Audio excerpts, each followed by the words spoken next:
What's going on, guys? Gino checking back in for another video today. Alright, so I'm in the car right now, headed to the gym, about to do a push day. Now, as I mentioned in my previous video, I'm going to be making a switch from my usual upper-lower split to a mix of push-pull legs and upper-lower. Now, what I'm going to be doing is I'm going to be starting the week off with a push-pull legs, then having a rest day, and then doing 2 days, which will be upper and lower.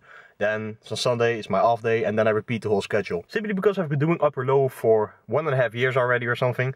And I'm ready for another change. And I wanted to add a little bit more volume to my muscles per workout. So say for example on a push day, you do a lot more volume for your chest and your shoulders and your triceps than on a upper day, which you only do like 2 or 3 exercises per muscle group. You know, upper-lower splits focus a lot more on frequency rather than volume. And ever since I did that collab with Jasper and did the back, shoulders and biceps day, it really felt amazing the next day, and I really kind of missed that feeling of, you know, tackling more exercises and more volume per muscle group. So I thought about it and I was ready for another change, so that's what I'm doing right now. Right now I'm going to be hitting a push day. I'll see you guys in the gym.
Damn.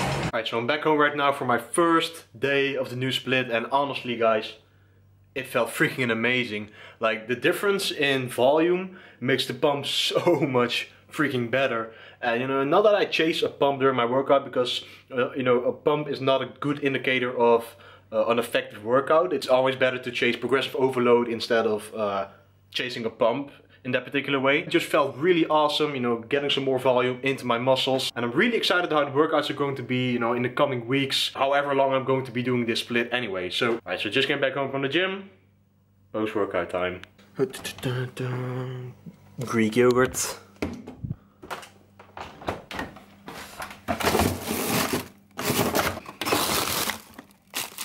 Frozen fruit.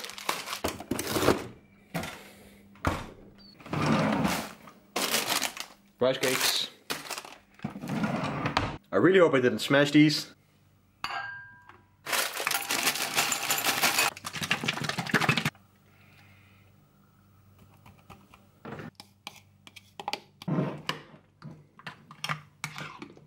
Alright, so post-workout meal, cherry flavored Greek yogurt with 125 grams of mixed frozen berries and 3 Snack Jack rice cakes, cheese flavor. So I'm going to be eating this meal, and then Romy and I, you know, my girlfriend, are going to town. Going to grab a quick meal, which I will show you guys obviously, and then head for dessert after. Eating at another Chinese food place. This is not the one as spicy as the Szechuan chicken.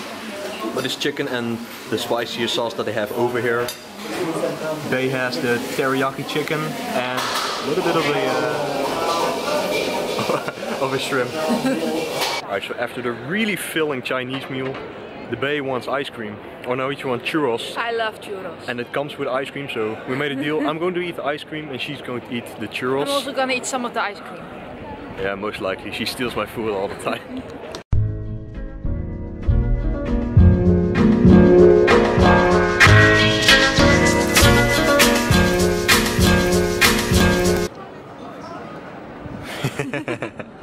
My friend told me you had someone new. My friend told me you had someone new. My friend told me you had someone new. My friend told me you had someone new. My friend told me you had someone new. Alright, now don't get me wrong, upper and lower splits are really effective for building muscle and building strength in general, because when I switched to upper lower, my strength went up like crazy. And just overall it's really good for building strength because you can do your compounds multiple times a week. And as you guys know, as a natural, frequency is king. And with upper lower you can train your muscles really frequently, up to 3 or maybe even 4 times a week if you plan it correctly. Literally the only reason that I switched from upper lower to push-pull legs and a mix of upper lower obviously, as I mentioned, it's only because the workouts were getting a little bit repetitive. Now I would do the same exercises with some switching up here and there, but they all came down to the same thing, you know, chest, back, shoulders, arms, and that's it. Now that doesn't mean that you have to change your workout split all the time, you know, after like what, 2 or 3 weeks. I generally recommend if you want to change your workout routine, at least stick to it for like 8 weeks. That's a long enough time to actually see if that split is working for you and if it's effective for you personally. Now like I said, I've been doing it for 1.5 years and I've made amazing gains on this split. So just basically for changing it up, switch to push-pull legs, upper, lower. Now by the way, just out of curiosity, I would really like to know what kind of workout split you guys are doing. Like, are you doing push-pull legs? Are you doing a bro split? Are you doing upper, lower as well? Leave it in the comments down below because I'm really curious to hear what you guys are all doing on your current workout routine. And if you would like to get a personalized workout routine, you know, customized to all your goals and your current workout days, I can do that for you. You can apply in the link in the description or simply go to GinoBrowers.com and I can help you out. Alright, now I know this looks really weird, but this is actually a peanut, which I basically use for some myofascial release. It's basically 2 softballs you know, put together in a sock. You can also tape it, but this helps really well with getting out knots in your trap muscles or your lower back muscles. All you simply have to do is grab this peanut or grab 2 softballs and tape them together, whatever you want.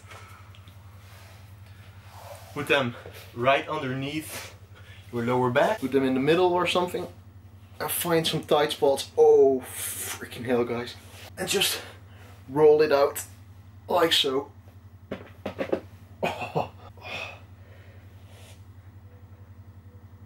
Now this is really effective if you have knots in your lower back or your trap muscles and you know, just feel some tight spots. And having tight spots in your lower back or in your trap muscles can really mess with your mobility, especially when you're squatting. If you can't stay like upright when you're squatting, this can really help. So look it up on Google. It's called a peanut. It's basically, like I said, 2 softballs hooked onto each other with either tape or in a sock, and it helps out a lot. Mobility 101 with Gino. Now I just quickly wanted to cover this since mobility is something that a lot of people neglect. And you know, in the beginning that's fine, you know, you can do that without getting any injuries, but in the long run you might run into some injuries that you really never expected simply because you've been neglecting stretching, you know, mobility training overall and whatever, foam rolling, you name it. It's really important to stay on top of that. Especially when you're training hard and frequently, it's really important to stay on top of that so that you don't run into any injuries like 5 years down the road. And you're thinking, what happened? So please, for your own sake, do your foam rolling, do your stretching, do your peanutting or whatever you want to call it, and stay safe. I was actually in the gym a couple of days ago and, you know, doing my mobility warm-up as I do for every workout. And a guy of like 60 years age came up to me and he said, "Oh, what kind of sport do you do?" So I just said, you know, I work out a lot and this is my only sport that I do. And the reason that he asked me is because, you know, a lot of people neglect this shit and don't ever do it pre-workout, post-workout, whatever. So he came up to me and he said, "You're gonna go far, kid. 20 years old, you're gonna go far." And that's the thing, because you know, a lot of people don't realize that it's important to do. Now on that note, I would like to conclude this video. I hope you guys enjoyed. If you did, please be sure to smash the like button, because it really helps out the channel grow. Comment down below, subscribe to the channel for so much more content coming really soon. I'm out guys, and peace out. See you in the next one. My friend told me you had someone